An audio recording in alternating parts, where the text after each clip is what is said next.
Before entering the story, please subscribe to the channel, like and share to help me. Thank you. The slow science of pre-Columbian chocolate frothing. Hey guys, tonight we drift far away from phone screens and freeway hums into a jungle where the air is thick with green silence, and the only buzz comes from insects and the faint whisper of wood smoke. You're barefoot on packed earth, and the trees around you seem older than memory. Somewhere in the distance, a gourd thuds against stone, and something rich and bitter perfumes the morning. You're here for cacao chocolate, yes, but not like you know it. This stuff doesn't melt in your mouth. It froths, it bites, it might even heal, or curse. So, before you get comfortable, take a moment to like the video and subscribe, but only if you genuinely enjoy what I do here.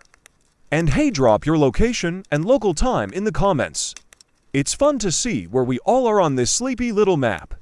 Now, dim the lights, maybe turn on a fan for that soft background hum, and let's ease into tonight's journey together. You are crouching near the hearth of a Maya household around 600 CE. The hut is made of thatch and warmth, an everyday ritual. The scent here is an intoxicating mix of smoke, maize, and something darker, slightly fermented, a little musky. The cacao beans drying nearby look unimpressive at first glance, like oversized almonds or dusty pebbles. But inside, that's the alchemy. You press one to your nose and catch something earthy, bitter, almost electric. Cacao, in this world, isn't a treat, it's a force. It begins, as most things do, with the harvest. Cacao pods are heavy and stubborn, clinging to the tree's trunk like bulbous golden tumors. You have to cut them just right, often with a curved blade on a stick. Inside, a wet, alien mess, white pulp surrounding the seeds. It smells vaguely tropical, vaguely sweet, but not remotely like a Hershey bar. The seeds are scooped out and fermented in banana leaves or baskets, then sun-dried for days. They're roasted over a fire, cracked, and ground with effort. Not a quick snack. This is the culinary version of slow jazz. The paste you end up with isn't for eating, it's for drinking. Or pouring, or frothing. Now comes the fun part. A woman squats by a large metate, essentially a stone slab, with a slight curve, grinding roasted cacao nibs with a rolling pin-shaped mono.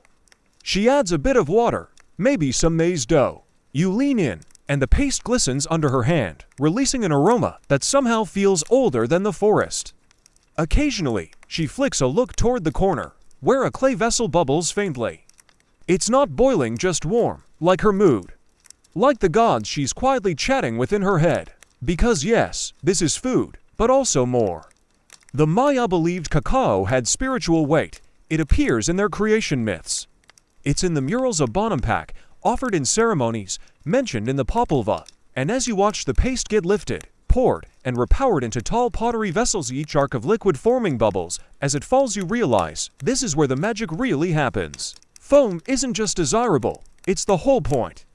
Imagine frothing your coffee in the morning by lifting it above your head and pouring it into another mug 3 feet below repeatedly, until you had a foamy top. That's what's happening here. No milk, no machines. Just physics, muscle memory, and divine approval.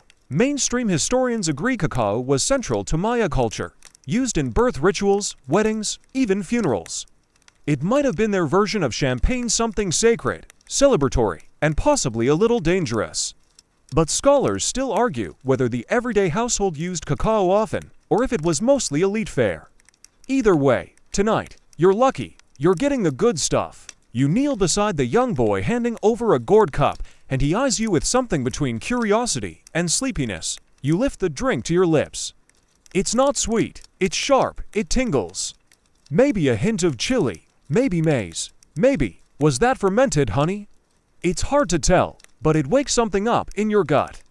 And the foam, it clings to your upper lip, thick and soft and oddly satisfying. You're told the gods can't drink anything flat, neither should you. As you wipe your mouth, the village dog lopes past, tail wagging, maybe hoping for spilled cacao. Good luck, buddy, this stuff's valuable. You notice a cluster of women laughing softly nearby, teasing each other over how much froth they managed last week, or which god smiled at their brew. Froth has rules, you learn. It can't be too thin, it can't vanish in seconds. There are gourd-to-mouth ratios, arc height standards. This isn't just cooking, it's social currency. And here's a quirky tidbit. Some cacao drinks were supposedly thickened with corn or even tree bark slurry.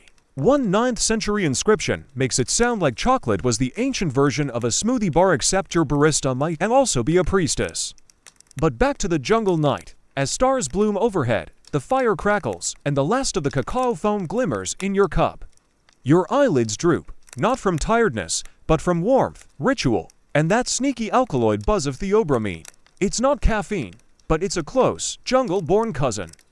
Your cup is empty now, but your hands remember the weight of it, the balance, the texture. You can still feel the heat where the steam curled past your knuckles. You glance up at the stars. Somewhere out there, a cacao god is smiling, satisfied that tonight, you learn to take your time. The gourd is set aside. The jungle hush deepens. You wake with a start, if waking is the right word for this dreamy state. You re-still in the village, but now it's morning. Light slices through the palm thatch walls, and the earth smells damp and forgiving, like it's just been blessed by last night's rain. You stretch, brush the dust off your knees, and follow the sound of something rhythmic, soft thuds, the occasional slosh, and a gentle splash that almost sounds like laughter made liquid. You round a corner and find a small courtyard where a woman is pouring something from one clay vessel to another. The arc of the liquid stretches a good 2 feet through the air. It lands with a satisfying splatter of foam, and she grins. She's not just making a drink, she's performing a skill honed over generations. Welcome to the world of ancient frothing tools. No metal whisks here, no electricity. What you've got is a set of gourd bowls, some ceramic jars, and gravity. And you'd better believe that's enough. She beckons you over, and you get your own try. You grip the handle of a clay pot, hands still sticky with the faint scent of cacao. It's heavier than you expect, and you tilt it to fast at first. A stream of chocolatey liquid slops out clumsily, missing the target and splattering on the ground. She chuckles not unkindly and adjusts your elbow. Try again, but this time with a little rhythm. This act, this back and forth pouring, is more than just mixing. It's aeration, emulsification, and yes, frothing. The goal. A thick, bubbly foam that rises to the top and holds its shape for a few good seconds. Think latte art, but judged by your ancestors, and maybe a rain god. Mainstream archaeologists have found specialized pouring vessels with long spouts, shaped to direct liquid in tight, controlled arcs. Some of them are curved, almost like a sideways question mark, designed specifically to maximize height without sacrificing control. You lift one now, feeling the clever weight distribution. This isn't a random pot, it is a tool built by people who knew exactly how fluid moves.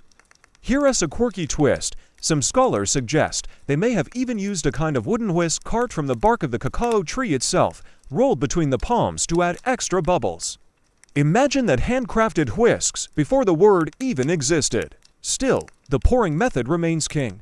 The Maya term chocolaz means to drink chocolate together, and the act of preparing it, especially with a proper froth, was inherently communal.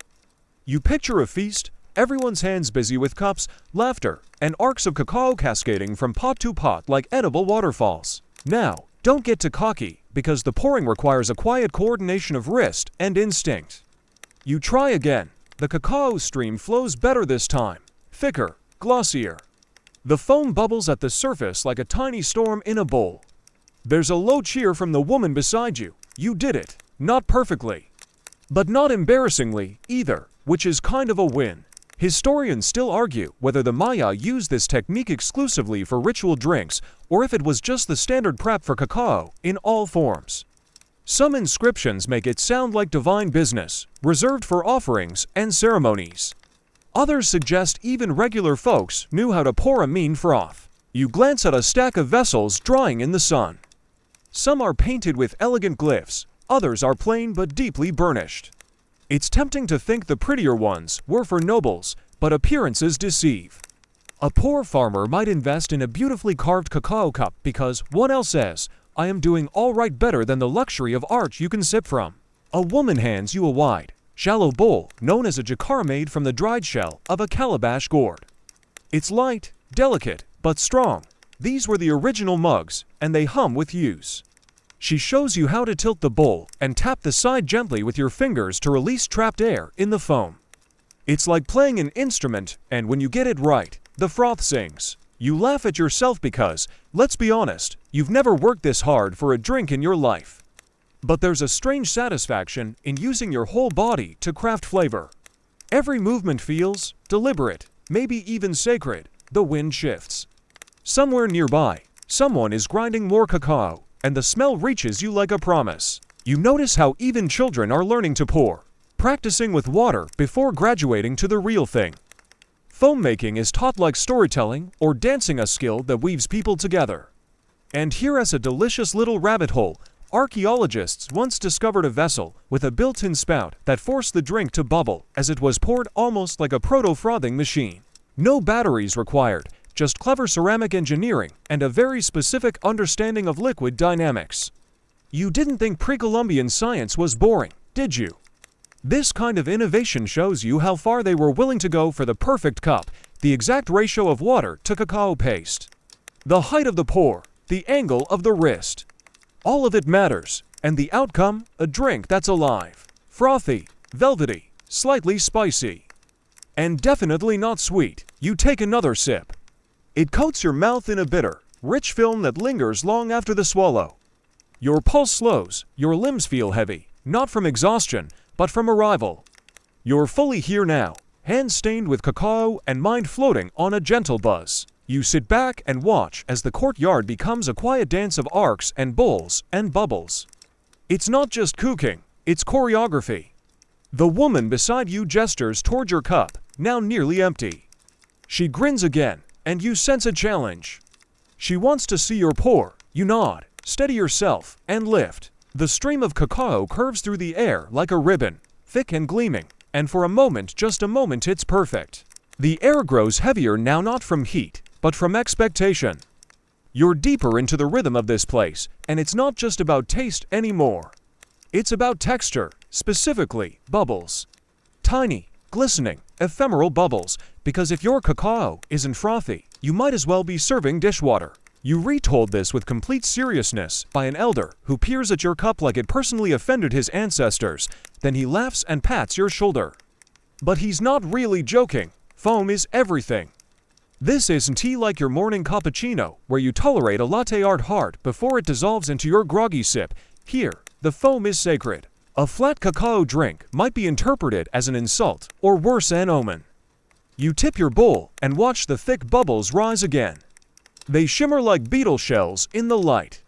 That's the goal, the crown of the cacao.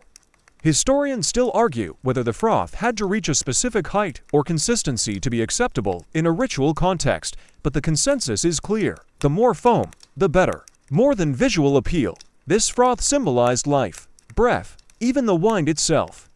Some Maya glyphs for foam are nearly identical to those for spirit or soul. Think about that, your drink's bubbles were seen as a whisper from the gods. It wasn't just presentation, it was communion. Now, this might be a good time to mention that cacao foam wasn't exactly stable. It doesn't sit obediently like milk foam.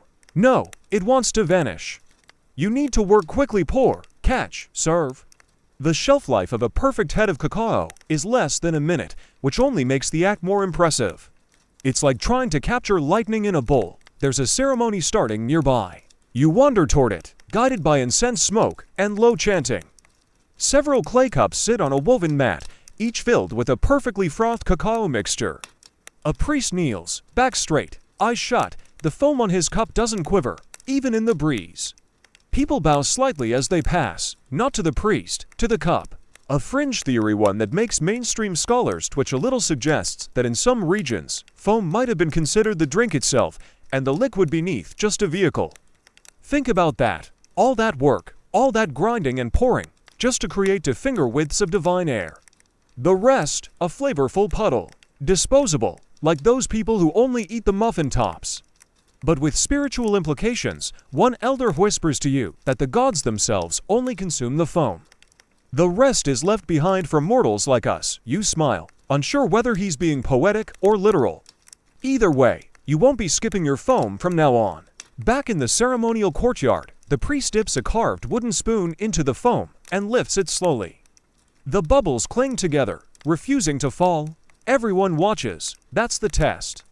That's the moment. Pass. The gods are pleased. Fail. Better reschedule your corn planting. You look around and see that everyone has their own foam preference. Some like it thick and grainy, some airy and soft. You hear one woman boast about the time her cacao stayed frothed for 4 whole minutes, a record, probably exaggerated. Another mutters that too much foam is showy, untrustworthy, the cacao equivalent of wearing a gold tooth when you can't pay your rent.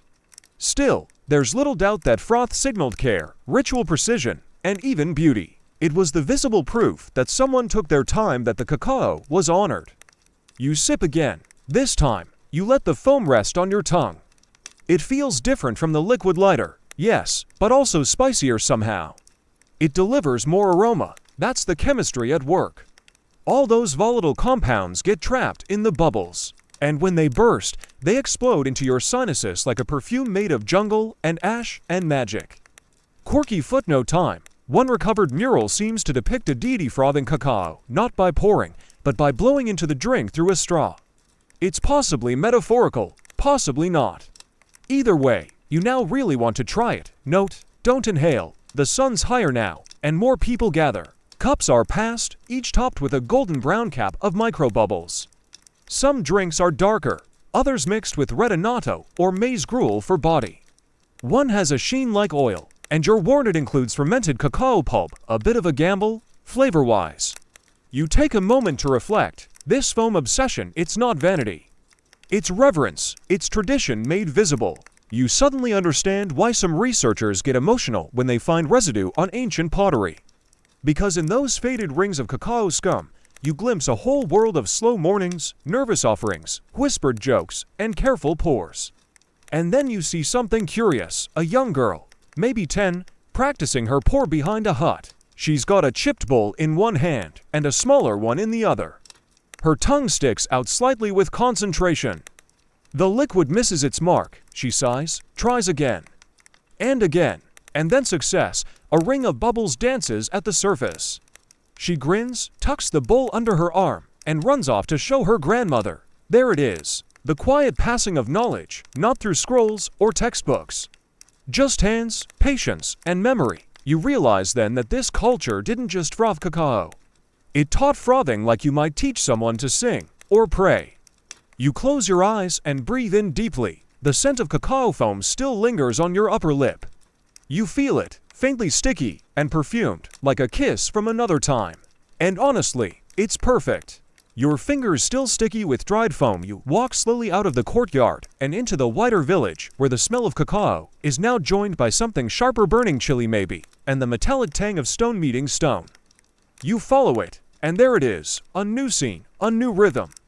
But this time, it's not Maya, it's Aztec. The setting shifts like a stage backdrop. You're in Tenochtitlan, now capital of the Aztec Empire, perched on a lake like a floating jewel. The city thrums with power. The streets are paved, the canals shimmer. And cacao is everywhere, not just as drink, but as currency, tax, tribute. This isn't some sleepy village ritual anymore. This is industrial frothing. You find yourself in a market square, and it's a sensory ambush in the best way. Vendors shout prices over the hum of barter, turquoise beads, obsidian blades.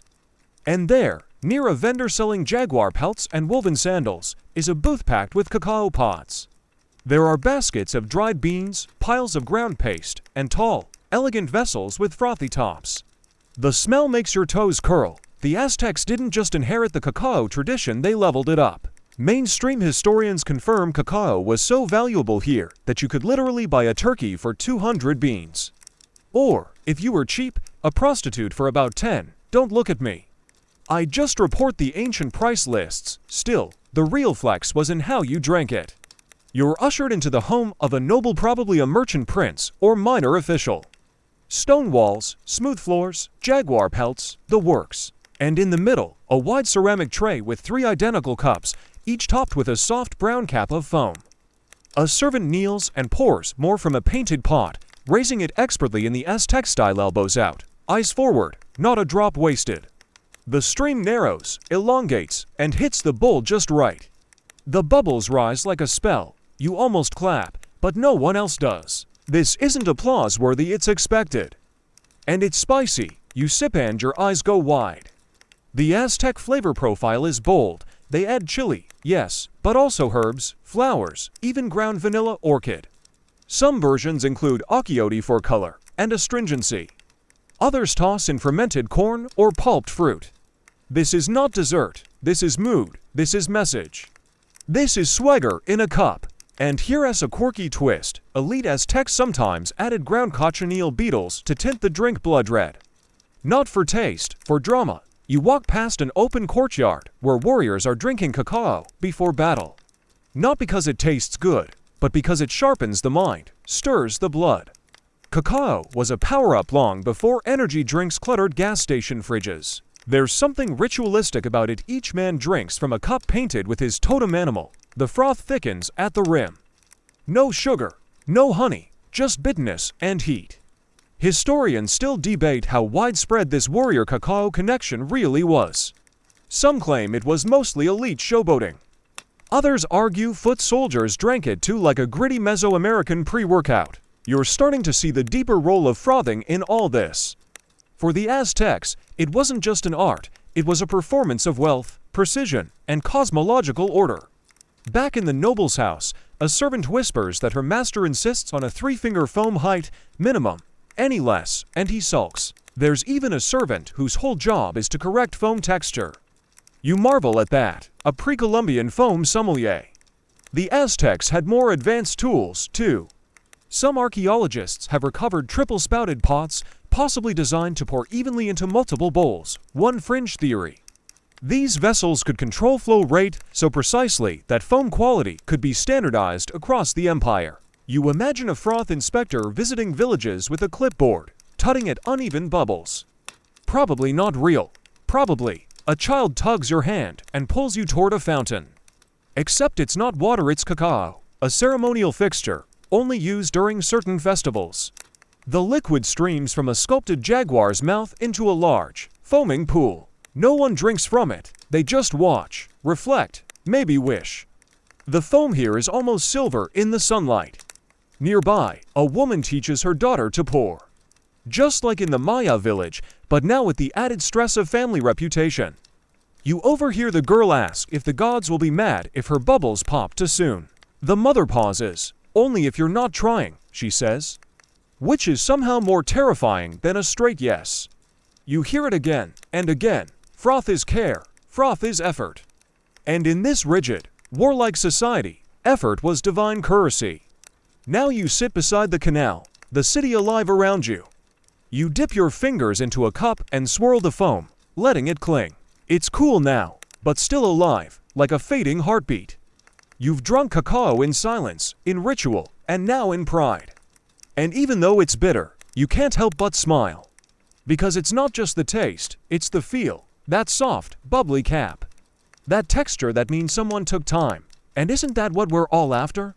Some small sign that someone slowed down for us. You watch the sun sink into the lake as the last of the cacao foam melts into the cup. The city doesn't slow, but you do. You blink, and the sun has shifted again. The lake behind you glows pink with late afternoon haze, and the city feels like it's exhaling, markets quieting, footsteps softening. But your senses are wide awake now. Something has settled in your chest, the deep, spicy heartbeat of the drink. Because this isn't comfort cocoa, this is a brew with bite. You're invited into a small compound behind a temple school, where a young priest in training is hunched over a stone table. He's preparing a sacred version of the cacao drink, and you already know it's not going to be gentle. He grinds cacao paste first, using the same technique you've now seen a dozen times. But then come the ingredients that make your eyebrows lift. Chili powder, yes, a handful of it. Crushed dried flowers, ground black sapote seeds. That's new, a dash of fermented maize gruel, oh wow. And just a whisper of dried hallucinogenic mushroom, okay then. He pours it all into a pot and stirs with a carved wooden rod that smells faintly like resin and pine sap. You try to act cool, but it's clear this isn't a drink, this is a potion. Mainstream historians are clear on this point. Ancient Mesoamerican cacao was rarely sweet. It was usually spiced, often thickened with maize or ground seeds, and sometimes left to ferment just slightly for added complexity. Sweet cacao, that's a colonial remix. You've been drinking grown-up jungle brew this whole time. You take a sip, and it punches you square in the throat. Smoky, spicy, bitter, but also exhilarating, like drinking a thunderstorm. You cough. The young priest smiles politely. It's supposed to do that, he says. Historians still argue whether psychoactive cacao recipes were used only by elite priesthood, or if they made their way into broader rituals. Some glyphs suggest these drinks had mind-altering properties. Others hint that the more intense the flavor, the closer one felt to the gods. And then there's the fringe theory you overhear later, that froth itself was considered a kind of carrier for visions. That the bubbles lifted prayers upward, and if made with the right spices and herbs lifted your mind, too. You're not quite hallucinating. But the heat from the chilly climbs behind your eyes. And suddenly the stone carvings on the walls look friendlier, winking, even. You might be imagining it, or maybe the cacao is opening something. You lie back on a woven mat while others sip and chant softly. You learn that this particular blend is offered during certain rites, births, deaths, solstice ceremonies, and sometimes, just when someone needs to see clearly, a spiritual defogging, served frothy and hot. The chili is still burning in your throat, but not unpleasantly. You notice now that it's more than flavor. It's sensation. The burn brings blood to your cheeks. The bitterness grounds you. The froth, that's the lift. The woman beside you adds her own flair. She shakes in a pinch of ground allspice and honeycomb ash. It smells like burnt sugar and cloves. She swears it helps with memory. A recipe from her grandmother, passed down like a sacred story. You think back to the idea that cacao was used for courtship as well. One of the most charming glyphs in Maya art shows a noble offering a bowl of cacao to his would-be bride. It's the ancient version of, "Can I buy you a drink?" Except instead of flirting over watered-down beer, you're negotiating marriage through spiced foam. A little more pressure, you sip again, and this one tastes like citrus rind and jungle moss. There's a small, medicinal bitterness. A root, perhaps, you ask about it, and the woman nods. Ocelotl root, she says, for strength. A small boy nearby dips a stick into his bowl and paints a pattern of foam on a clay plate. A dragonfly, he looks up at you, proud, foam art, long before lattes. His sister flicks cacao droplets into the fire, watching them hiss and vanish. Here's a little tidbit to swirl around with your drink. Some Aztec and Maya elite believed the scent of cacao could carry messages to the gods. If you spoke your wish over a steaming bowl and then frothed it properly, the bubbles might rise like a breath prayer, carrying your words upward. You try it, whisper something quiet into the steam. Maybe about clarity, or peace, or an extra hour of sleep, the froth ripples in answer. Outside, the shadows lengthen. You're full of fire now, chilly warmth, ritual breath, and a suspicion that the cacao is still working on you in ways you don't fully understand. There's a pot simmering on the coals. You approach. The cook stirs it lazily, and you realize this version includes crushed avocado seed and roasted agave fiber. You raise your eyebrow, and she shrugs, for the gods. And for digestion, probably in that order. Historians still puzzle over the full scope of ancient cacao recipes. Most written records were lost or burned.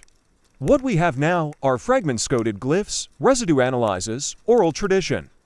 You're tasting a recipe that's likely mutated across centuries, but the essence is the same. Bitterness, spice, intention. You sit back and exhale. The foam on your latest cup is thicker, almost meringue-like. The bubbles pop gently, like quiet applause. A quiet realization hums in your chest. This drink isn't just for nourishing the body, it's for waking something. Something old, maybe, or something wild. And while your mouth still tingles, you feel calm, settled, spiced and steady. You sip again, slower now. You've earned this fire. The heat of the cacao is still in your chest when you step out into the early evening, a soft breeze brushing against your skin like silk, soaked in wood smoke. Somewhere nearby, drums begin to pulse a low, steady rhythm that feels like a heartbeat under your feet. But you're not heading toward the music, not yet. You're drawn instead to a quieter place, the quarters of a merchant family. Their home is tidy, ornamented with featherwork and embroidered textiles. And on the central table set for elegant clay cups, each filled with frothy cacao. But this time, the setting tells a different story. This isn't ritual, this is reputation. In this world, how you serve your cacao matters. You might not own land, or temples, or a jaguar cloak, but you can own a cup that makes your neighbors raise an eyebrow in admiration. Or envy, you slide onto a woven mat beside the daughter of the household. She's about 16, wearing a finely woven tunic, and she's concentrating with the intensity of a surgeon. In one hand, she holds a painted cup.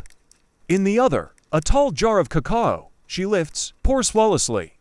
The froth mushrooms upward into a glossy, fragrant cap. She glances at you with something like smugness. For guests, she says, not unkindly, welcome to cacao as social strategy. Mainstream historians agree that cacao was a key symbol of status in both Maya and Aztec society. How you prepared it, served it, and consumed it said a lot about who you were, or who you wanted people to think you were. And nowhere was this more apparent than in elite households. You pick up one of the cups. It's painted with red and black glyph symbols of rain, fertility, and serpents.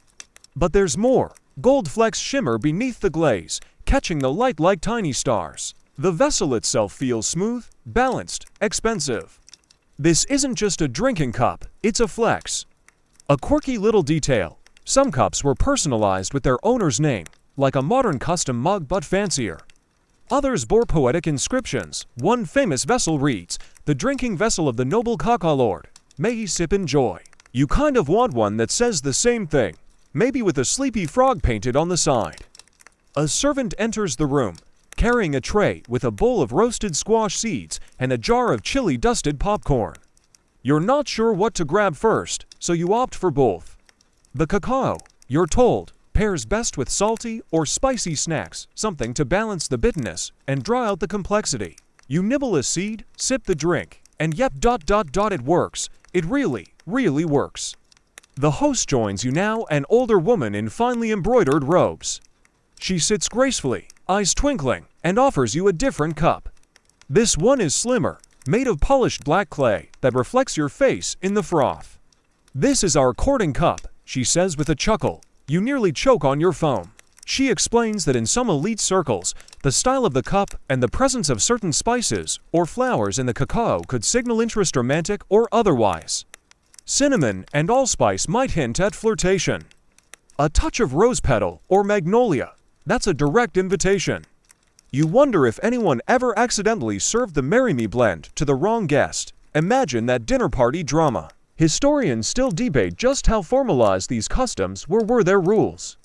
A cacao etiquette manual? Probably not, but clearly, cacao was communication. A status symbol, a love letter, a power move. You sip from the black cup, careful not to spill any foam.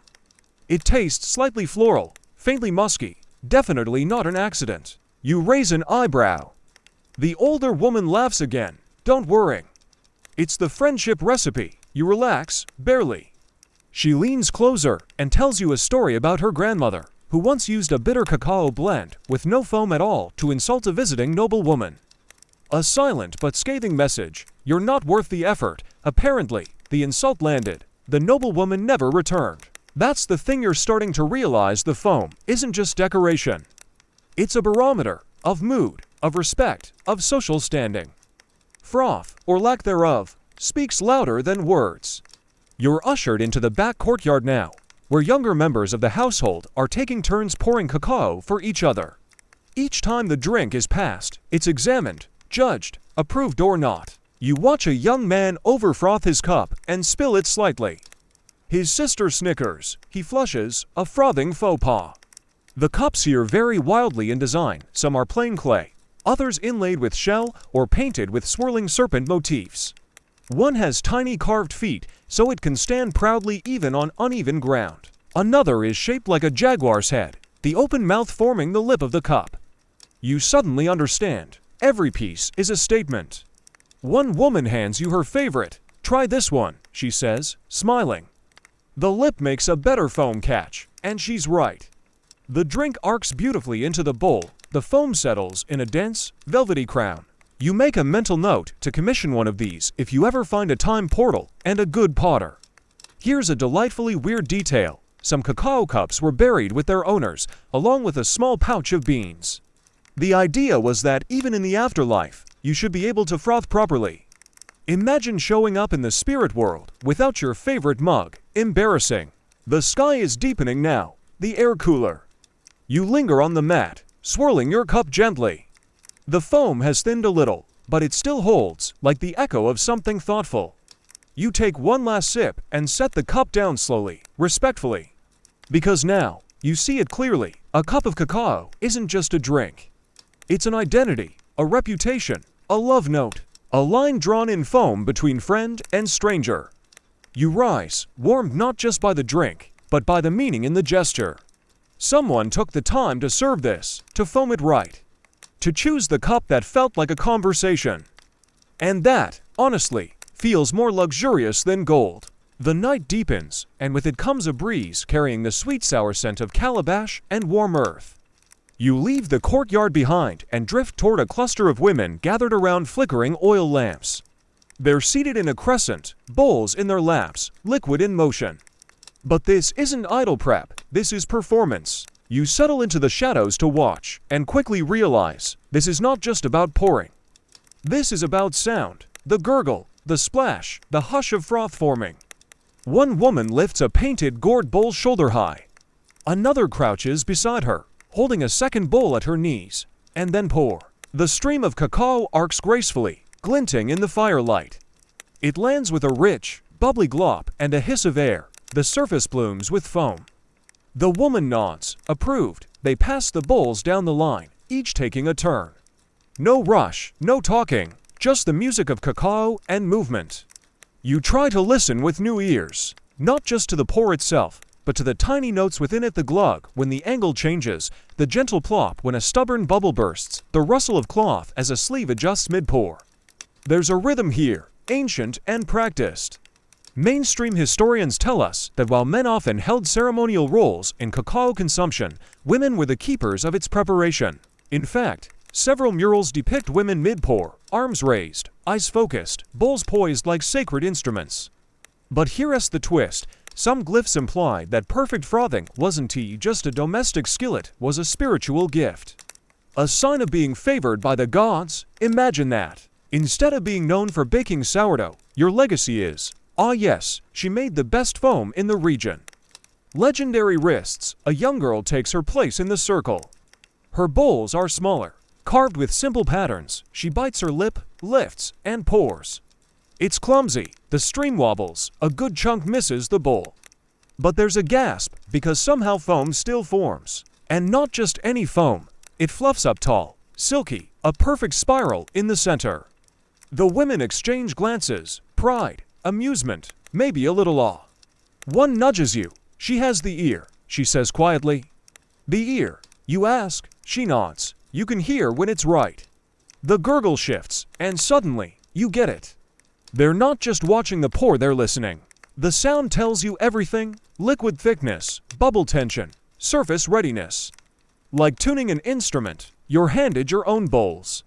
They're warm, well-used. Your fingers instinctively find their balance. You pour, not too high, not too low. The stream is steady, the air is still, and then, the gurgle. It's deep, almost like the low laugh of a river spirit. The bowl catches it with a splash, and a crown of foam rises, light, fluffy, almost smug. The group murmurs, one claps softly, you might be blushing. Here's a fringe theory for your dreams later. Some anthropologists speculate that the act of cacao pouring was used as a form of communication during rituals where speech was forbidden. The quality of your pour, the tone of the gurgle, the height of your foam each could carry meaning. A coded language of motion and sound. You glance down at the bowl, its foam now slowly collapsing into faint craters. You tip it and sip. The drink is earthy, rich, with a hint of ground chili and toasted maize. The foam clings to your lips, cool and fragrant. One woman leans in and whispers a recipe passed from her grandmother. Add a drop of lime ash. It makes the foam stronger. Just don't tell the neighbors. You nod solemnly. Trade secrets. Now they start a game. Two pourers compete side by side, trying to match each other's rhythm. It's not about who gets more foam, it's who makes the cleaner sound. One stream is perfect, the other a bit too splashy. A playful groan rises from the group. Laughter bubbles louder than the cacao. And here's a quirky tidbit. Some regions used calabash bowls not just for pouring, but for storing their best frothing blends, believing that the gourd's natural oils helped condition the foam. like seasoning a cast iron pan, except drinkable. The bowls, you notice, are shaped just so wide at the top, gently curving in. Designed not just for function, but for beauty. The froth gathers in the center like a crown, ripples outward like a dream. You trace your finger along the rim. The surface is smooth but carries tiny nicks marks from years of use, each one a memory. Historians still argue whether frothing competitions like this were common practice or rare domestic indulgences.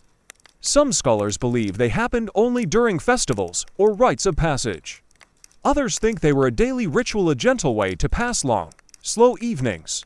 In this moment, it feels like both sacred and ordinary, competitive and companionable, like a baking contest judged by spirits. The fire is low now. One of the women stands and offers a final pour, this time from a tall vessel with etched glyphs of wine and rain. The stream falls in slow motion, landing with a hoop that stirs the embers. The foam rises thick and golden. No one claps, they just sigh, content. You sip again. The foam tastes different this time, lighter, almost citrusy. Someone added ground sapote flour. You don't even mind. It floats across your palate like a dream. The woman beside you hums a soft tune, an old frothing song, half lullaby, half spell. You let the rhythm settle in your chest, and as the bowls are rinsed, dried, and set aside, you feel it. This wasn't just a lesson in technique. It was a lesson in listening, in patience, in knowing the exact moment when a pour becomes a conversation. The fire crackles low, your arms are warm, your breath tastes like cacao and salt and sun. And somewhere in your bones, you know the gurgle by heart now. The scent of cacao lingers in your nostrils like a warm secret, trailing behind you as you follow a narrow footpath lit by moonlight and torches sunk low in the ground. The air is thicker now, warmer, wetter. You pass between stone walls coated in moss, your footsteps muffled by woven mats and crushed herbs beneath your feet. Ahead, a small, round structure squats like a toad, a temascal, or sweat lodge. It exhales steam in soft puffs from its smoke hole, like the earth itself is sighing in its sleep. You duck inside. Instantly, the air wraps around you, moist, fragrant, and filled with a deep vegetal scent. There's no fire inside, not directly, just a ring of hot stones that glow softly, barely visible in the dim light of a single flickering candle. Someone ladles water onto the stones. A hiss rises like a snake's whisper, followed by a curtain of steam. You sit down, cross-legged, beside an old man with white streaked braids and skin like leather. He grins, hands you a small bowl. It's cacao, of course, but colder than before. And thicker, almost a paste. It sticks to your tongue and then dissolves, leaving behind bitterness, sweetness, salt, and something else. A ghost of smoke, maybe, or memory. He nods toward the candle. The gods don't just want your offerings. They want your breath. Here in the Temascal, cacao isn't just a beverage, it's medicine, communion. You don't drink it to stay awake, you drink it to dream better. Mainstream archaeology confirms the Temascal's widespread role in Mesoamerican life. It was used for ritual purification, childbirth, healing ceremonies, and, yes, cacao-infused meditation. The dark, hot air was meant to peel away the outer layers of your mind, strip you down to something essential. The man beside you begins to hum a low, resonant tone that vibrates in your bones more than your ears. You close your eyes, sip again. The heat gathers behind your eyes. Your skin prickles. Now you hear the others. Soft voices, breathing, the drip of sweat from the ceiling. A chant forms and dissolves, not words, more like sounds passed from mouth to mouth, looping, circling, rising, and falling like birds gliding on air currents. A woman sprinkles something fragrant over the stone's rosemary. No, something sharper. The scent is bitter and invigorating. The cacao in your stomach shifts, almost responding. Your body is no longer entirely your own. It pulses with the steam.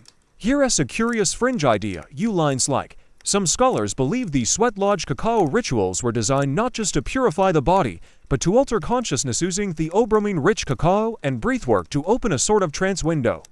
You wouldn't call this psychedelic, but dreamy. Yes, deeply. You reach for another sip. This time, the cacao has changed again. Someone added crushed sapote seeds. It's nuttier, velvety, less intense, more grounding. Like roots taking hold under soil, one woman begins to speak softly, rhythmically. Not to the group, but to the cacao itself. "Thank you for your strength," she whispers. "For warming the old bones, for feeding the mother's milk, for opening the door of sleep." You blink. Was that a prayer? A spell? Historians still argue whether this kind of intimate cacao use was religious or therapeutic or both. The boundaries blur in cultures where gods live in rivers, corn has a voice, and plants remember your name. A little joke bubbles up in your mind. If modern life had cacao sweats, they'd probably be in yoga studios next to kombucha fountains and cost $199 a session. This feels priceless. Now comes something stranger. The man beside you dips his fingers in a thick cacao paste and smears it lightly along his chest, over his heart. Others follow, tracing glyph-like spirals, lines, dots. You do the same. The paste is gritty, cool, slightly sticky. It melts against your skin. You feel marked, not in a bad way. More like you've been claimed by something old, patient, kind. There's no rush here. Time behaves differently in steam. Minutes stretch. You float somewhere between thought and breath. Outside, you hear a rattle, then another. Not alarming, more like rain tapping on leaves. It's a signal. The session's end is near. As the air begins to cool slightly, the group starts to sing, not loudly, but together. You don't know the words, but the melody hooks into you, as if you should know it. It loops like a lullaby or a memory. You open your eyes. The candle's flame is low now. The air is drier. You feel ... wrung out, in a good way, like old tension just peeled off your body and vanished into the smoke hole. One last sip. This time, the cacao is thinnest of all, barely more than flavored water. But it tastes like every version you've had tonight all at once. Bitterness, spice, memory, foam, even without foam. You stand slowly. The others begin to file out into the starlight, sweat slick and glowing. Someone hands you a towel. Another presses a small clay cup into your palm. A gift. It smells faintly of burnt chili and herbs. A reminder. Stepping outside, the night hits you like a soft wall of cool. The sweat on your skin steams faintly in the moonlight. You inhale deeply. Everything smells cleaner. Like the world got a fresh start while you were inside. You smile. The wind stirs. The sky turns slightly. Somewhere in the dark, a frog croaks, and beneath your ribs, the cacao still hums. The path you follow now curls past the sweat lodge and into a forest where the trees seem to lean in, listening. Your bare feet press into soft earth. Crickets pulse their song into the darkness. Somewhere above, a bird calls once short, sharp, and final. You walk until you see them, the carved stones, half-sunken, moss-kissed, and humming with meaning. A low platform rises in the clearing. A few people are already there, kneeling before a small altar. On it sits a single cacao pod, yellow-orange and ridged like a curled dragon asleep. This isn't a kitchen scene. This is sacred space. A priest steps forward, bare chest painted in black and red, a feathered band around his brow. He lifts the pod with two hands as if holding a heart. Maybe he is. He begins to chant, low and rhythmic.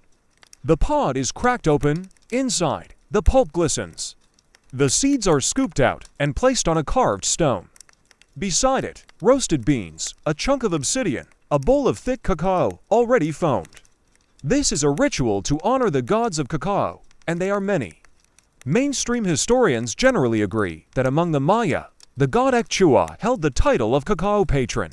He was a bit of a multitasker, trader, merchant, and sometimes war god, but always shown with cacao in hand or tumbling from a sack at his feet. Some images show him facing off with a death god over a bowl of foamy chocolate, possibly the earliest known divine food fight.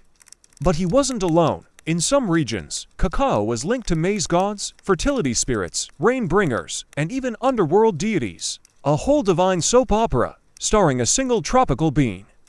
The priest begins pouring the thick cacao from bowl to bowl. Sound familiar? The group watches, silent, as foam forms again. This time, it's not a kitchen skill, it's a signal. The gods are watching. Here comes the fringe theory of the evening. A few glyph scholars believe foam wasn't just a sign of skill or luxury, it was symbolic. A representation of spiritual energy rising from the material world. The heavier the foam, the more lift your offering had. Like giving your prayer a first-class ticket to the heavens. The priest leans down, dipping a thin reed into the foam and drawing a spiral on the stone. It doesn't hold, of course it melts quickly, but the act is what matters. He speaks now, in a slow, formal cadence. Let the breath of the gods take this gift. Let the foam carry our words. Let the bitterness feed their memory of us. It's not exactly casual cocktail banter. You sip quietly from your own bowl. It's the same mix from the lodge earlier, light, almost watery. But it settles differently here, beneath the weight of carved eyes and watchful stars. Historians still argue whether such cacao rituals were widespread or elite only. Some say they were limited to priestly castes and royal ceremonies. Others suggest cacao was a bridge between classes, a substance that everyone used, but in different ways. It is entirely possible that one person's casual morning drink was another person's divine bribe. A rustle behind you. Two children approach the altar carrying bundles of flowers and jaguar-patterned cloth. They place them beside the cacao bowl and back away slowly. You can almost hear their hearts beating.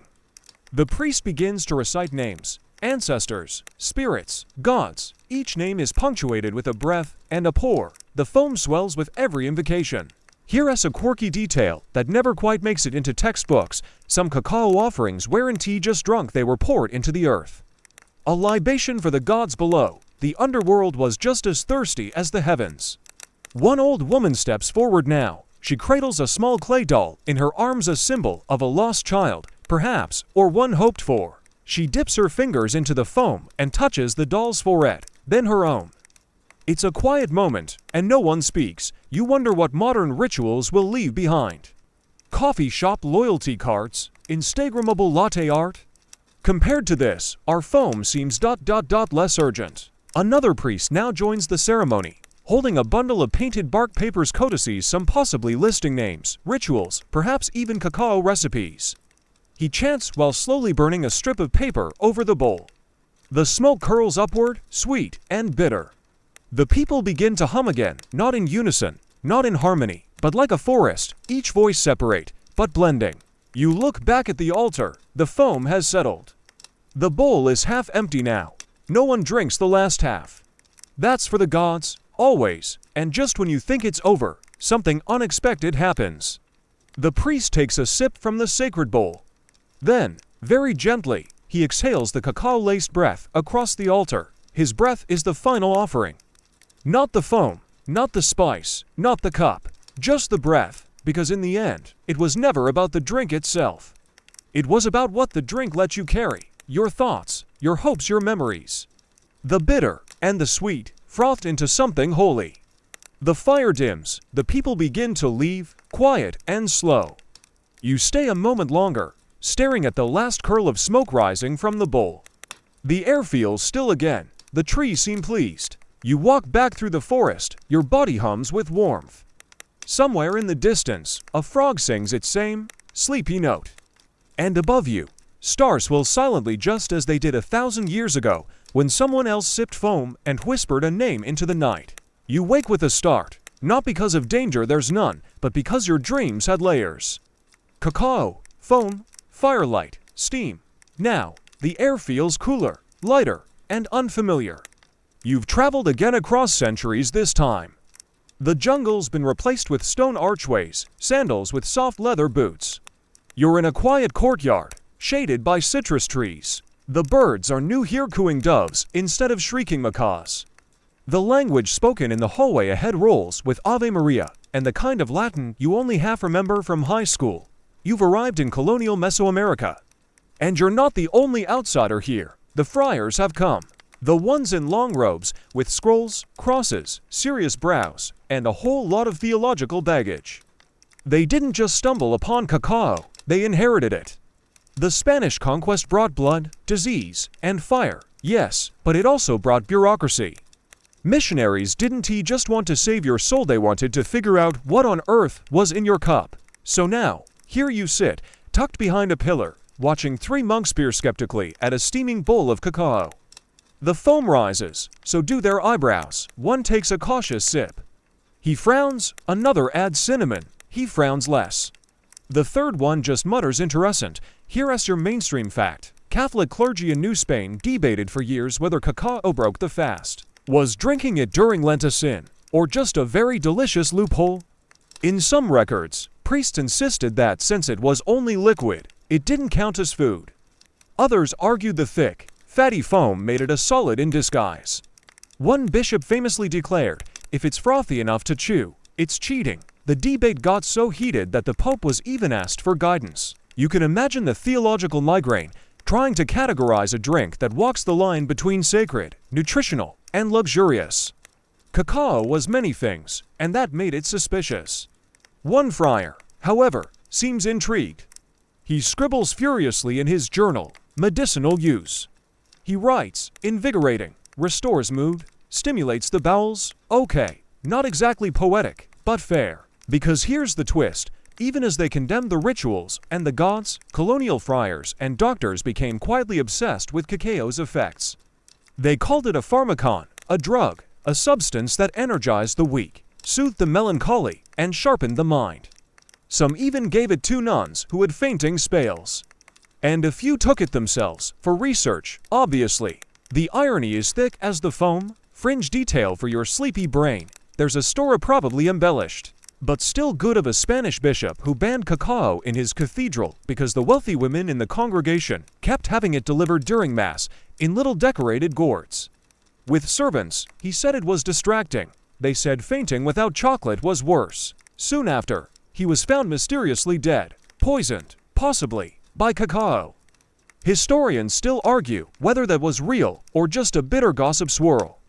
You slip through the cloister halls now, past tiled walls and candle niches. In the kitchen, a pot steams over a slow fire.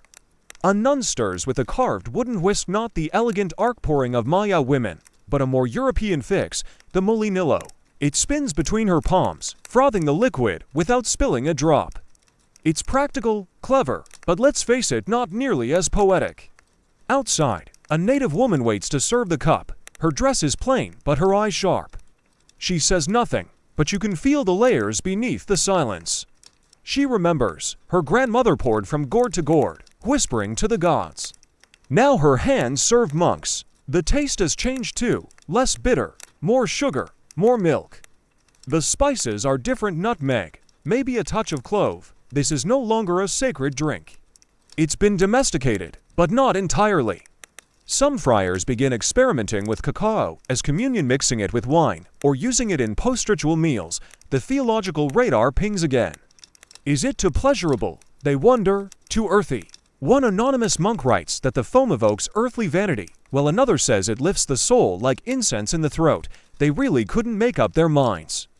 And here's a fun modern debate. Historians still argue whether colonial cacao use represented true syncretism, a blend of Spanish and indigenous practices, or simply domination with a sprinkle of flavor. Were the friars honoring native knowledge by drinking cacao? Or just co-opting it? Depends who you ask and how foamy the cup was.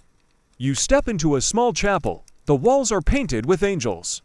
The altar is lined with candles, and on one small table beside a golden chalice is a painted cacao pod. Yep, right there with the grapes and the wheat. Because even if the foam was suspicious, the symbolism stuck.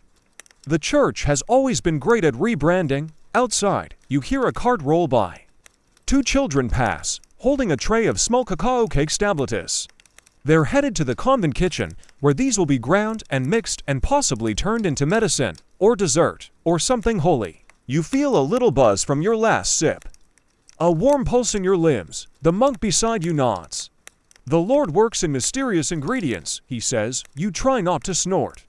The courtyard sways in golden light. A bell tolls. The monks gather for evening prayer, and you sit quietly, bowl in hand, the foam slowly sinking, but still catching the sun just so. In this new world of robes and rules, cacao has lost some of its mystery. But not its power. Not entirely. Even the friars couldn't resist its call. The courtyard fades behind you, sunlight curling into shadow as the wind picks up with a strange, perfumed chill.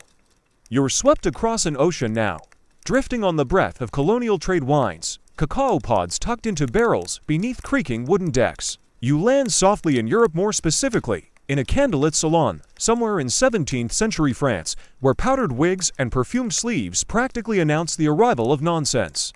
Welcome to the world of awkward chocolate adaptation. Spoiler, Nobody here knows how to froth anything. You sit on an embroidered settee, the cushions sigh beneath you. A servant pours something into a porcelain cup and hands it over. You brace yourself, the scent is confusing. Is that milk? You sip, it's warm, sweet, slightly bland. The foam, barely a skin. You're drinking the European version of cacao taint, sweetened, politely neutered of its bitter backbone. Here's your mainstream historical fact. By the late 1600s, cacao had made its way into elite circles across Europe. In France, Spain, and eventually England, it became the drink of the upper class served in salons, court gatherings, and literary clubs, where people discussed politics and poetry with chocolate-stained mustaches. But the preparation had changed dramatically. Europeans, lacking the indigenous techniques and cultural context, started mixing cacao with milk, sugar, and brace yourself breadcrumbs. It was thicker, heavier, and completely devoid of sacred foam. The drink that once lifted prayers was now paired with biscuits and gossip. And here's your quirky tidbit of the night. In some courts, chocolate was considered too stimulating for women. It was believed to inflame passions, so naturally, it became the preferred drink of courtesans and scandalous duchesses. One French pamphlet even warned that chocolate could weaken virtue and loosen corset strings. You're welcome. Around you, powdered gentlemen argue over Descartes and fashion trends. You hear one sniff, it tastes much better with orange peel. Another insists on a pinch of vanilla. But no one here pours with the elegant arc of the Maya. No one listens for that soft glug of bull meeting bowl. They don't know what they're missing. Instead, they whisk. The molinillo the tool the Spanish had borrowed and modified was turned into the chocolatieri, a fancy silver or ceramic pot with a built-in stirrer. You'd spin a little wooden stick between your hands like you were trying to start a fire, and if you were lucky, a little foam might appear. Not sacred foam, not God-pleasing foam, just enough to sit on the surface and make the drink feel luxurious. Historians still argue whether the Europeans understood the spiritual role of cacao or simply erased it entirely. Some suggest early Jesuit writings passed down hints of its sacredness. Others believe the symbolism was stripped away, replaced by powdered sugar and dainty etiquette. You're handed a biscuit now. It's dry and shaped like a fleur-de-lis. Someone nearby dabs their lips with a napkin and sighs, I could never drink coffee. Too harsh, you glance around. These people wouldn't survive a single night in a Maya sweat lodge. But they're proud of their chocolate. In the corner, a harpsichord tinkles away. A woman reads from a book of poetry. And somewhere on the mantel, someone has placed a decorative cacao pod bronzed and hollow, probably full of sweets. A far cry from being an offering to a thunder god. But there's one interesting thread. Even here, in the powdered air of European elegance, cacao still holds a kind of mystery. It was foreign, exotic, hard to classify. Not quite food, not quite medicine. It was indulgent, and people weren't sure how guilty they should feel about it. That confusion, honestly, hasn't changed much. You stroll out of the salon now, through velvet drapes and marble halls. A servant offers you another cup. You decline. You've had enough sugar for one night. Instead, you slip outside into the garden, where the cold air smells of lavender and smoke. Beneath a moonlit arbor, you find a man muttering to himself over a pot. He's trying to recreate the ancient method. His notes are full of guesses. Perhaps the foam rises when poured from height. You resist the urge to say yes, but you're missing the angle. He adds more milk, then more cinnamon. Then, absurdly, whipped cream. You back away slowly. Here's something wild. A few European physicians began prescribing chocolate for melancholy, broken digestion, even hysteria. One treatise praised it for waking the blood and cheering the spirits, though it also warned against immoderate quaffing, which sounds like an elite way to say don't chug your hot chocolate. And yes, fringe alert, some believed chocolate was a cold food, while others swore it was hot. In the old theory of humors where your body was full of metaphorical juices and needed constant rebalancing, cacao was chaos. It could be too moist, too dry, too bitter, or too sweet. Depending on who you asked, it was practically a Renaissance meme. You wander back inside. A lady has fainted, possibly from excitement, possibly from the corset. Someone fans her and offers a sip of chocolate. She revives, they say. It has divine effects. You roll your eyes, but they're not entirely wrong. So what do we take from all this? Foam, once sacred, is now decoration. Ritual, once central, has become entertainment. But cacao still carries weight even when misunderstood, even when frothed poorly, and even when served with a side of powdered nonsense. Your velvet-trapped European dream dissolves like sugar in warm milk.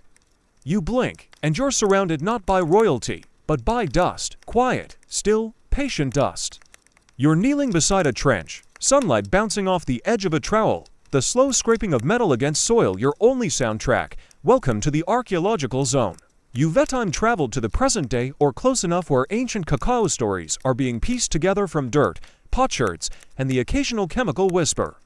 There's no foam in sight, not yet. You peer down at a half-buried vessel. It's cracked, scorched, delicate. A scientist beside you lifts it, like it's made of soap bubbles. Early classic Maya, she says softly, circa 400 CE. You nod, pretending you totally knew that. Mainstream fact time. Archaeologists have identified cacao residues in ceramic vessels using techniques like gas chromatography and mass spectrometry. Yep, we're literally sniffing the molecular ghosts of ancient chocolate, a famous example. The Rio Azul tombs in Guatemala where cacao traces were found in painted drinking vessels buried with elite individuals. Fancy going to the afterlife with a to-go cup? But foam, that's trickier. Foam doesn't fossilize. You can't scrape it off the rim and send it to the lab, and yet foam matters. You've spent the last several thousand words in awe of it. So how do scientists know it existed, let alone mattered? That's where the magic of inference comes in. You walk past labeled Tracy Copen, Elite Household, Tickle, Palace Zone, Teotihuacan Possible Cacao Lab. Each holds bits of broken pottery, and some of those pots have unusual shaped stall necks, flared rims, spouts that suggest not sipping, but pouring. These aren't cups for casual drinking, they're tools. Fringe tidbit for your collection. Some vessels seem almost deliberately awkward for drinking. One had a narrow opening at the top and a huge round body like someone designed it specifically to slosh liquid from one container to another without actually drinking from it. Frothing pot, one researcher scribbled in a margin. Or ceremonial fake-out. Historians still argue whether these vessels were designed for ritual or just for flair. Could they be status symbols, religious paraphernalia, or part of an elaborate frothing system lost to time? No one's totally sure, but the shape speaks. You follow a young grad student to a lab tent. Inside, under magnifying lenses, a specialist is studying the wear patterns on a ceramic cup. Look here, she murmurs, tapping the lip. Repeated abrasion. Someone poured from this. A lot. The marks don't lie. There was movement, maybe hundreds of arcs from bowl to bowl, building froth the only way they knew how. Nearby, a different kind of story unfolds. A researcher holds up a mural fragment showing a seated figure, arm raised high, liquid flowing from one gourd to another. No caption, of course, but the gesture is unmistakable. It's not just a drink, the archaeologist says, it's choreography. You like that. Cacao as performance, history as a series of practiced motions that made something greater than the sum of its ingredients. You imagine the sound of it again, that hollow glug, that spatter of foam hitting clay. A kind of music now lost to everything except careful hands and cautious guesses. In another tent, a different approach, experimental archaeology. You step into a recreation zone where modern researchers are trying to reverse engineer froth. They've carved replicas of ancient gourds, matched fermentation styles, even recreated fire pits from stone. The results? Mixed. One test used altitude and temperature controls to see whether colder mountain air preserved foam longer. Another tried to simulate the pouring angle using a wooden rig and motion capture sensors. The footage looked like a caffeinated ballet. Still, none of it quite nails the elusive mouthfeel of ancient foam. Too bubbly, one researcher says. Too oily, says another. One team even added corn masa to mimic texture, resulting in something closer to a weird protomole. You spot a note taped to a cooler. Batch number 19. Foam lasted 92 seconds. That's science at its frothiest. Here's your whisper of a scholarly dilemma. Archaeologists still debate how central froth really was. Some argue it was just decorative nice, but not essential. Others say it was the entire point. The foam was where the gods lived. It lifted the spirit, literally and symbolically. If you didn't froth it, you didn't respect it. Your guide chuckles, we'll never find a fossilized foam ring. But we can find its shadows. Back at the dig, you crouch beside a pit where a vessel has just emerged. The design is stunning: loops and jaguars, crescents, and glyphs. One symbol appears again and again, the cacao glyph, resplendent, repetitive, reverent. They weren't just storing beans, they were building memory. And yes, here's a delightfully nerdy moment. Some Maya glyphs include a specific symbol for foam. Not the drink, not the bean, the froth. It's rare, but when you find it, you know someone really cared. The dig closes for the night. The sun sinks behind jungle hills. You sit on a camp stool with a warm cup of experimental cacao in your hands. No sugar, no milk, but the foam lingers, light and slow. There's something almost spooky about it, this thin, shimmering skin of history. Made not of matter, but motion, a froth that once tickled a god's lips and now dissolves on your own. The past doesn't always leave footprints. Sometimes it leaves bubbles. You're in motion again, soft jungle heat curling around your shoulders, bird calls fluttering like flutes through the trees. But this isn't the lowland Maya world anymore. You've climbed higher, followed riverbeds into the shadowy green fringes of the Andes. Here, in the wet folds of Amazonia and the foothills of South America, cacao grows wild and strange. This isn't the familiar domesticated Theobroma cacao you've come to know. The trees here hum with a different kind of memory. You're deep in the territory of lesser-known pre-Inca civilizations, people like the Mayo Chinchipe, the Chachapoya, and other groups whose names rarely make it into textbooks, but whose hands held cacao pods long before the Inca Empire rose. Here's your mainstream fact. Archaeological finds in Ecuador, particularly at the Santa Ana La Florida site, reveal that cacao was being consumed over 5,000 years ago. That's older than the Olmecs, older than the Maya. Cacao's first steps into human kitchens may have happened here, in the thick, dripping green of South America, not in Central America, as once believed. You're offered a wooden bowl now. It's warm and faintly sweet, with a whisper of tobacco leaf. It tastes like fermented soil and fruit, with a strange afterbite. Not exactly your Starbucks order. Because this version of cacao is different. This is wild cacao. Sometimes the Abroma bicolor, sometimes other relatives. The drinks weren't always bitter, they weren't always frothed. And they weren't necessarily ceremonial in the way Mesoamerican cacao was, but they were meaningful. Fringe tidbit incoming. Some Amazonian groups today still use cacao in shamanic rituals, but not always to drink. Sometimes they smoke the dried leaves, others ferment it into a kind of chocolate chicha. There are even rumors, unconfirmed, but deliciously persistent, of cacao being used as body paint during rites of passage. Imagine being baptized in chocolate. You step into a longhouse. The air smells of wood smoke, overripe fruit, and something slightly bitter, cacao fermenting in banana leaves. Someone has split open a pod. You lean in. The white pulp clings to the seeds like ghost flesh. It's sweet, tart, musky. You suck it off the seed, and it surprises you. Not chocolatey, not yet, but alive. Here's where the foam question starts to wobble. Unlike the Mesoamerican obsession with froth, the Amazonian use of cacao didn't always require it. Historians still argue whether South American traditions ever prioritized foam at all, or whether that element evolved later, independently, or maybe migrated north to south or vice versa, with trade and cultural exchange.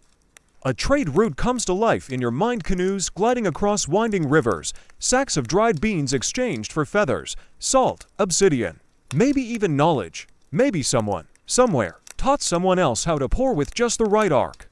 You peek into a clay-lined pit, cacao seeds fermenting in warm, pulpy clumps.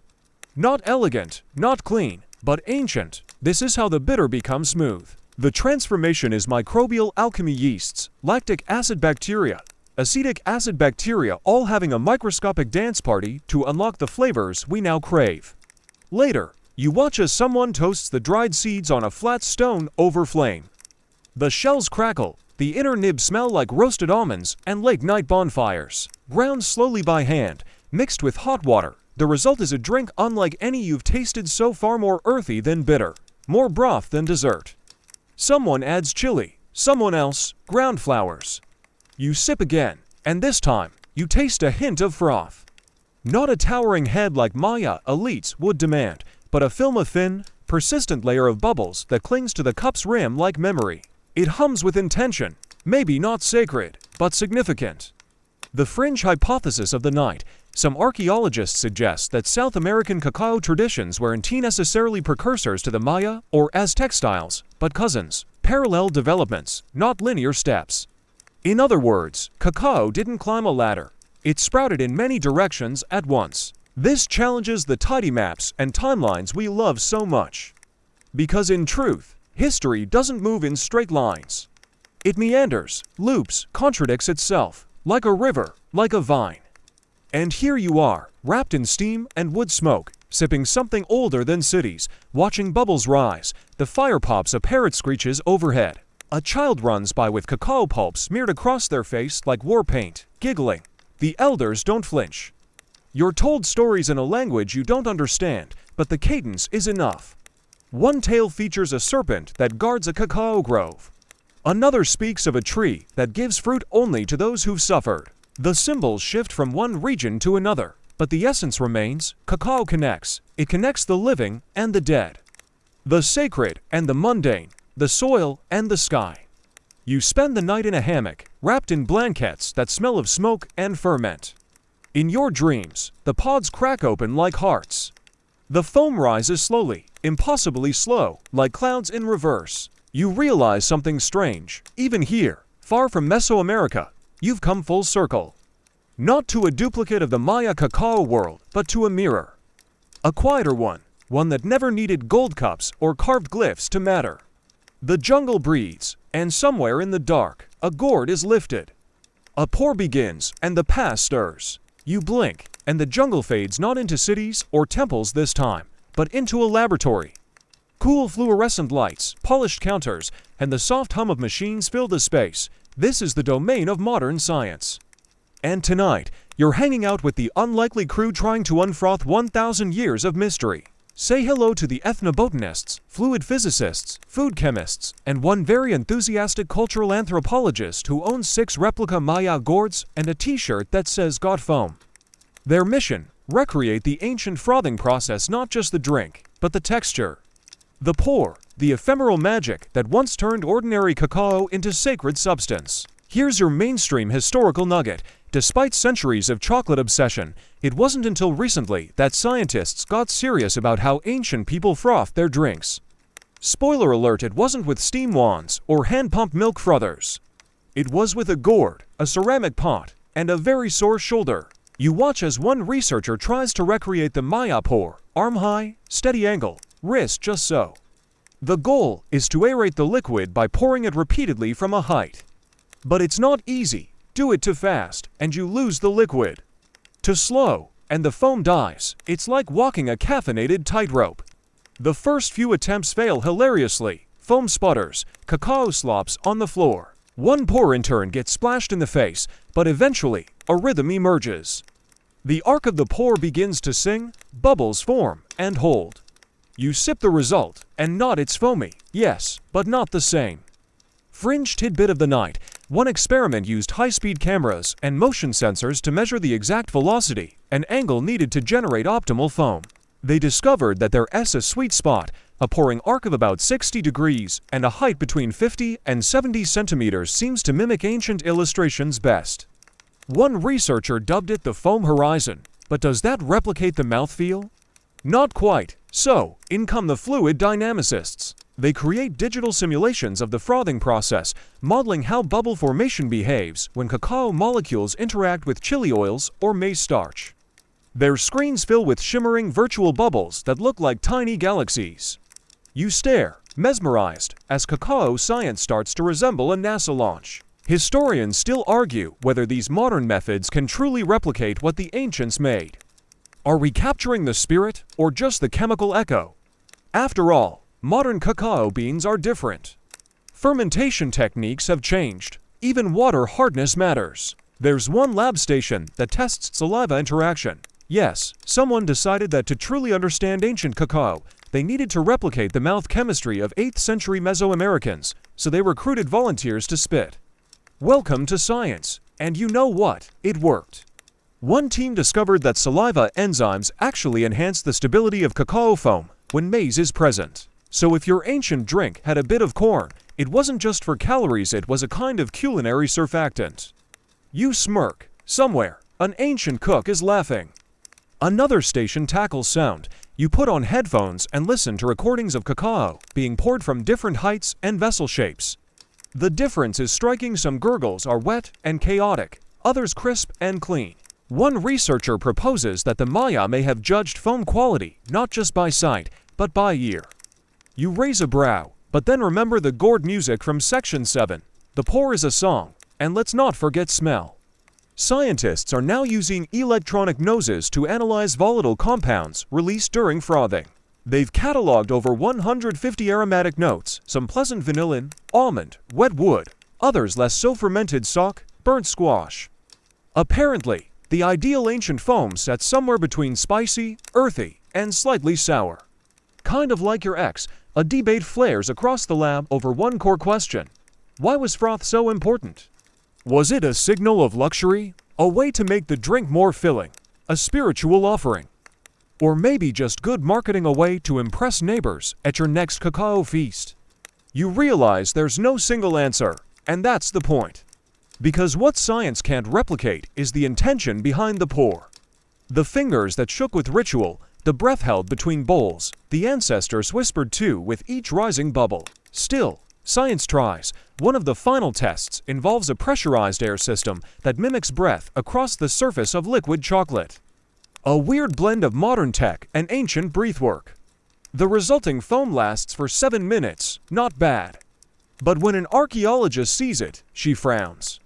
It's too neat, she says. Ancient foam was wild, alive. She pulls out a replica Maya pouring pot and does it the old way, hands steady, arms trembling slightly.